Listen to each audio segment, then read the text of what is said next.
राज्यात सुरू असलेल्या संतांच्या पालखी सोहळ्याच्या पार्श्वभूमीवर वारकऱ्यांची कोणतीही गैरसोय होऊ नये यासाठी उपमुख्यमंत्री सुनेत्राअजित पवार यांनी संबंधित प्रशासनाशी संपर्क साधून आवश्यक सूचना दिल्या.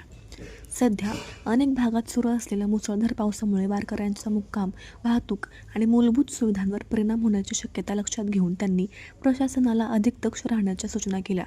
वारकऱ्यांना पिण्याचे पाणी, आरोग्य सेवा, स्वच्छता, निवारा आणि वाहतूक व्यवस्थेत कोणतीही अडचण येऊ नये यासाठी तातडीने उपाययोजना करण्याचे निर्देश त्यांनी दिल्याची माहिती सूत्रांनी दिली. तसेच पालखी मार्गावरील परिस्थितीवर सातत्याने लक्ष ठेवावे, पावसामुळे उद्भवणाऱ्या अडचणींवर तातडीने कार्यवाही करावी आणि वारकऱ्यांच्या सुरक्षिततेला सर्वोच्च प्राधान्य द्यावे, असंही त्यांनी प्रशासनाला सांगितले.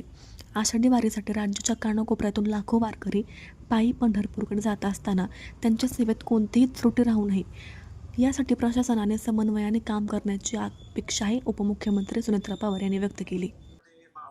तेच म्हणजे सध्या माझी सगळ्यात काळजी आहे, म्हणजे सगळ्यांचीच आहे, पण वारकऱ्यांची जास्त आहे.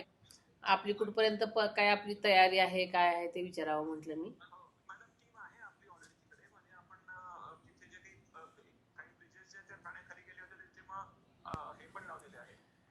नो ट्रॅफिक असं हे करून टाका, कारण काय होतं की बऱ्याच बाहेरगावची वृद्ध महिला, लहान मुलं सगळेच जवळजवळ वयस्कर माणसं मोस्टली पालख्यांमध्ये असतात आणि मोठ्या संख्येने तिथं गेलेली आहेत लोक. आता काय होतं की पुढचं ट्रॅफिक झालं जास्ती की मागचं सुद्धा सगळं वाढत राहतं. आपल्या एरियामध्ये हिंजवडी, चाकण सगळीकडेच येत असल्यामुळे प्रचंड ट्रॅफिक होत असेल. मला असं वाटतं की तिकडे आपण नियंत्रण केलं पाहिजे जास्ती, कारण IT चे वगैरे सगळेच आणि MIDC आहे. बरं बरं, ओके. तर तुमचं सगळीकडे नियंत्रण कक्ष सतत चालू ठेवा आणि सगळीकडे व्यवस्थित लक्ष द्या आणि मला अपडेट करा. तेच म्हणजे सध्या माझी सगळ्यात काळजी आहे, म्हणजे सगळ्यांचीच आहे, पण वारकऱ्यांची जास्त आहे. तर आपली कुठपर्यंत काय आपली तयारी आहे, काय आहे ते विचारावं म्हटलं मी.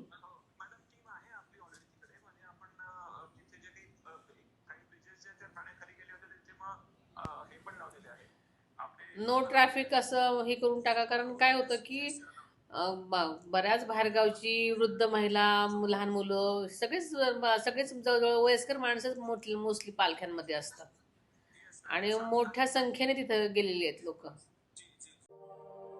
अशाच नवनवीन बातम्या पाहण्यासाठी बारामती वार्तापत्र चॅनलला लाईक करा, शेअर करा, सबस्क्राईब करा आणि बेल आयकॉन प्रेस करा.